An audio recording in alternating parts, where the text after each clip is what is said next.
আসলে এই বিষয়ে আমরা আমাদের আজকের আলোচনার মূল বিষয় আমরা শুরু করেছি আলোচনা, মানে বিশেষত এনসিপি একটা নবগঠিত রাজনৈতিক দল, জুলাই গণ অভ্যুত্থানের যারা গুরুত্বপূর্ণ নেতৃত্বকারী অগ্রণী অংশ, তাদের মধ্য থেকে এই দল গড়ে উঠেছে।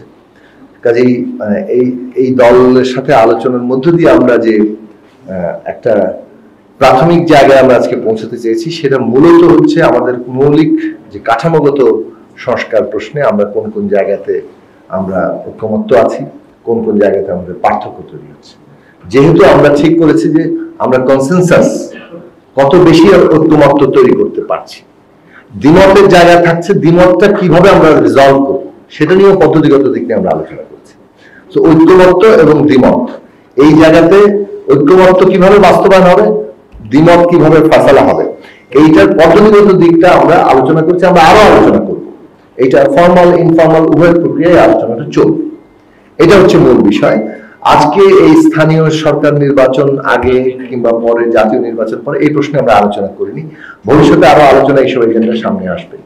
তবে আমরা এই প্রশ্নে একমত হয়েছি যে নির্বাচনের সময়সীমা যে ডিসেম্বর থেকে এর মধ্যে হয়েছে, সেখানে তো নির্বাচন হবে। তো নির্বাচনের আগে প্রায়োরিটি কতগুলো বিষয় তো আছে, যেমন বিচার, মানে কি বলে যে সুস্পষ্ট হওয়া, মানে সিগনিফিকেন্টলি তাৎপর্যপূর্ণভাবে ভিজিবল হওয়া, সেই সব বিষয়গুলো জনগণ দেখতে চায়।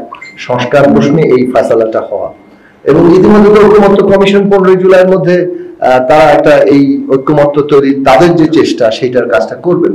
কিন্তু ওইটাই একমাত্র না, ইটস নট এ ফর্মাল ব্যাপার। উভয় দল এনসিপি অনুভব করেছে, আমরা অনুভব করেছি যে আমাদের মধ্যে আনুষ্ঠানিক এবং অনানুষ্ঠানিক প্রক্রিয়াগুলো আমাদের চালু থাকা দরকার। শেষ পর্যন্ত তো জনগণ আছেই, যেসব জায়গাতে আমাদের মিলবে না আমরা জনগণের কাছেই যাব, এবং জনগণই ফয়সালা করবে কোথায় কিভাবে শেষ পর্যন্ত আমরা দাঁড়াবো। আমাদের আলাপ আলোচনা অনেক দূর এগিয়েছি। আমরা মনে করি যে আওয়ামী লীগের যারা এই হত্যাকাণ্ডের সাথে যুক্ত, গত 15 বছরের গুম, খুন, হামলা, মামলা, লুটপাট এবং সর্বশেষ জুলাই আগস্টের নির্বিচার যে হত্যাকাণ্ড, এর জন্য যারা দায়ী প্রত্যেককে বিচারের আওতায় আনতে হবে। তাদের দৃশ্যমান বিচার আমরা দেখতে চাই। আমরা আওয়ামী লীগের দল হিসেবে দায়, তাকেও বিচারের আওতায় আনাটাকে দেখতে চাই। আমরা চাই যে সংস্কারের একটা ন্যূনতম ঐকমত্য দ্রুত তৈরি হোক, এবং সেই ঐকমত্যের মধ্যে এই সংস্কার কিভাবে বাস্তবায়ন হবে সেই বিষয়েও আমরা যাতে একটা ঐকমত্যে আসতে পারি। সেখানে জনগণের যে ম্যান্ডেট, সেইটাকে আমরা যাতে সামনে নিয়ে আসতে পারি, কারণ একটা স্থায়ী টেকসই সংস্কারের জন্য জনগণের ম্যান্ডেট খুব গুরুত্বপূর্ণ।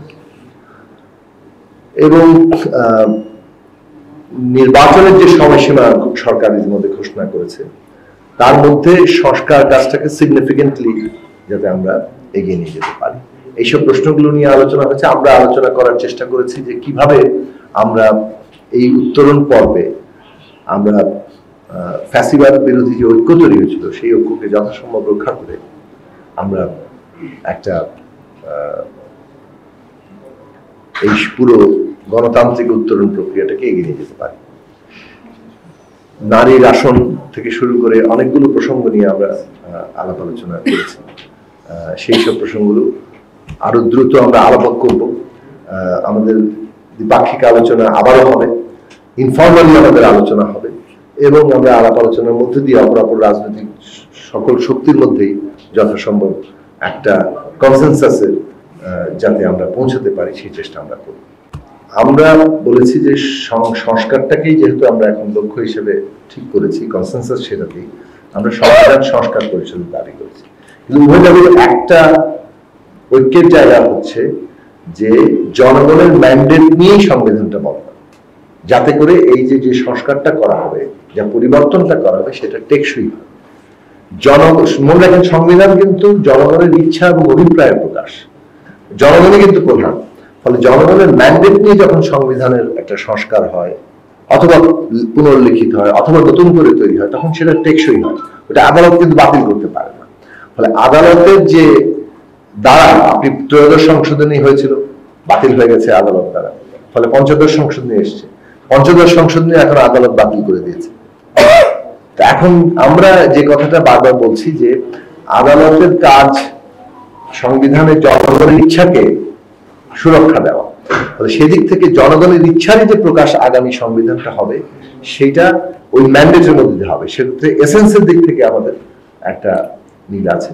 পার্থক্যের জায়গা আছে যে যতটুকু সেটা তো আমরা আরো আলোচনা